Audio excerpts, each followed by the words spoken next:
Did y'all watch? Because I just finished watching. I cringed my way through this episode, and there's really not that much to say because I'm so late and I saw the snippets of the episode and I wrote things down, so I ain't gotta hold y'all too long. The quality thing with the wines, I thought that was amazing. I think that is a perfect storyline. I didn't know that Alexis had queer kids, so that is a good collab. That's nice that Heather didn't exclude her in that situation. So let's get to the nitty gritty. I love Jen. Jen seems like the nicest person in the whole wide world. What we will probably never understand is why her husband has so much animosity towards her. Like, she said that the last time that they were in that courthouse, they adopted their son. Such a bond, such a family moment. Next time they're in this courthouse, he can't even look at her. He can't even stand her. Like, why? Why? Like, she's the mother of all of your kids, regardless if she birthed them or not. You're treating her, I don't know why he's treating her like this. It makes you, like, you want to think about, did she do something wrong? Like, or he was just literally tired of her. Like, in a relationship, there's things that you expect from someone. And then if you want to teach them something and then they don't want to learn, or you just see this person in another light, your mind changes, and then everything that they've ever done in the past just aggravates the crap out of you. Like, I feel like it seems like he just doesn't like her, period. And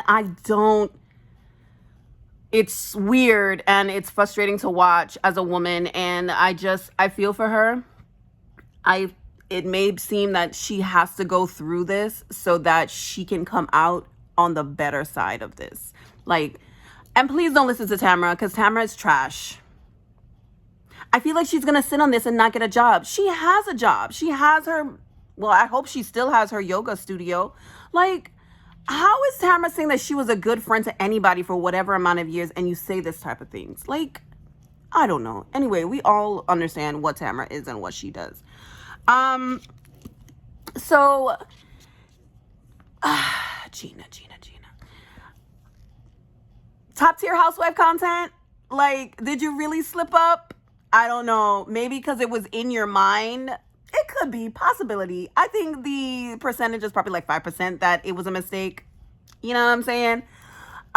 In the car when she was telling Alexis, don't put the videos out. Like, it's really like, what's the reason for this? Basically, like, you're tearing this person down for what reason? You know what I'm saying? Like, what are you going to gain from this? You're going to feel better by putting somebody else down. And then she's like, she smeared his name throughout the town, blah, blah, blah, blah, blah, blah, blah. Like, he's such discarded rubbish. Like, even if Shannon was the worst person on earth, does not negate the fact that that man is the worst person to be, the worst ex-boyfriend. And we've had Brooks, we've had Slade. Like, he is the worst. Like, please, he wants to be a star. He figured out that Shannon had her little quirks and he didn't want them no more, and he was like, I'm done with this. Now, granted, in their relationship, we don't know what went on. Shannon could have pushed him over the edge and he's like, I don't want this. But the way that he's going about this whole situation, it seems intentional and it seems vindictive and it's extortion. Point blank, period. There's no way around it. And it's just like, she's smearing his name. He can, from the great goddess Garcelle Bouvet, he can do that on his own. Shannon does not have to smear his name.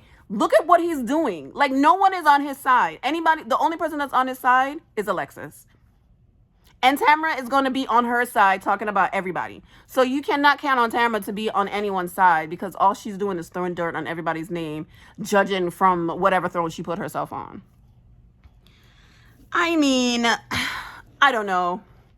Katie, that little snippet in your confessional about your ex-husband, it was funny. And, oh, Heather, in the spirit of inclusion, as a Black woman, My mind immediately went. But I don't think Heather meant it that way wholeheartedly. I don't think she meant it that way. Um, but you could see how it could perceive that way because, Katie's a minority, inclusion, but I'm not trying to make Mount Everest out of an anthill. I don't think it was that serious, but you know, you know. This whole episode was it was cringy to watch.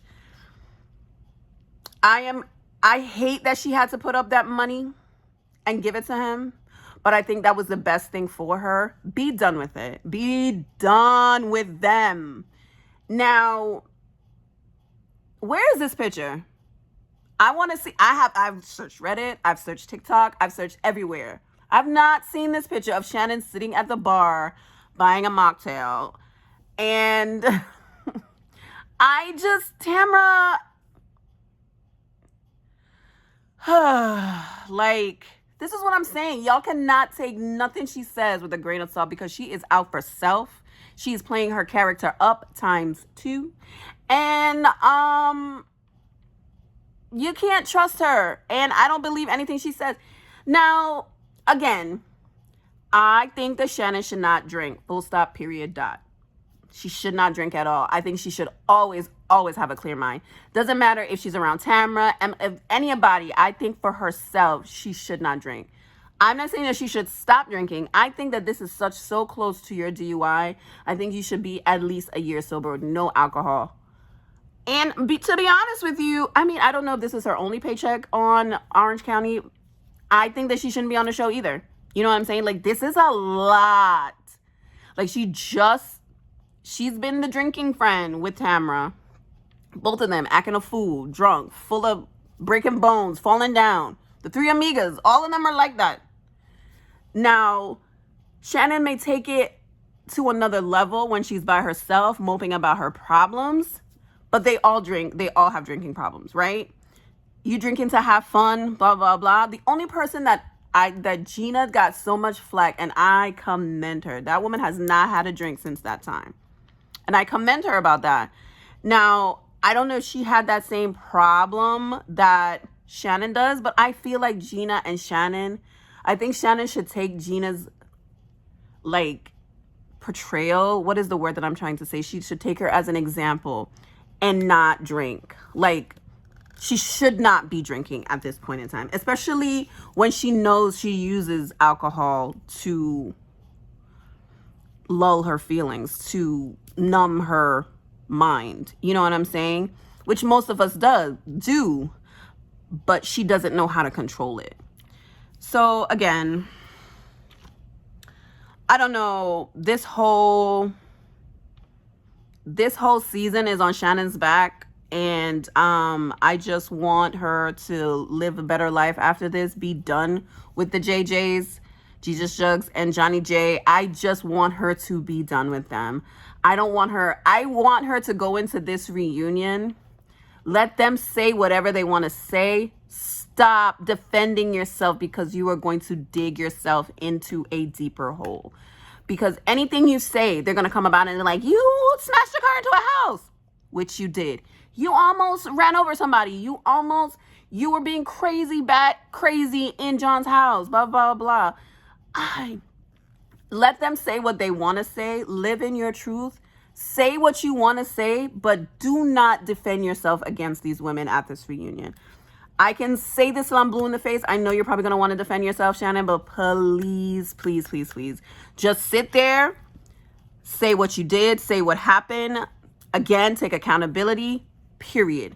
If you add a but, however, comma, anything is just going to negate anything that you have been trying to do in your life.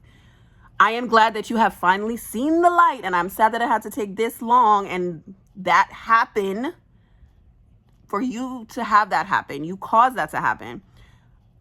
To see that Tamara is not your friend. She's no one's friend.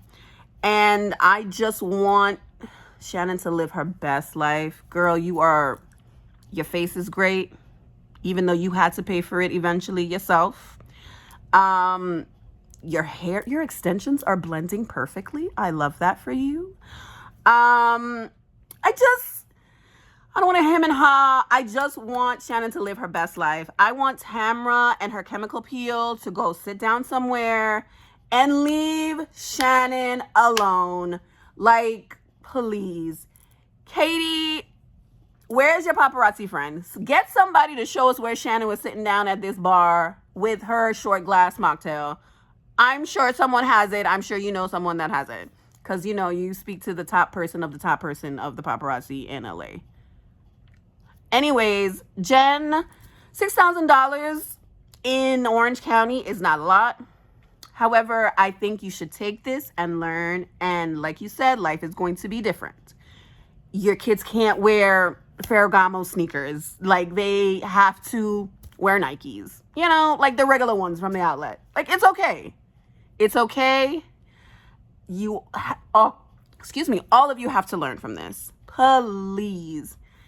And in the spirit of inclusivity,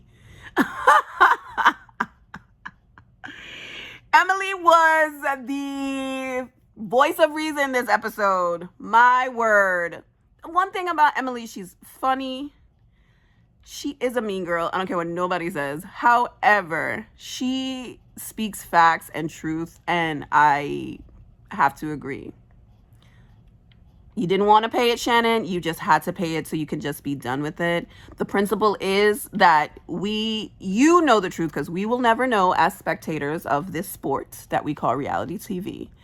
And I don't want to keep repeating myself. I just want everybody to have a learning lesson.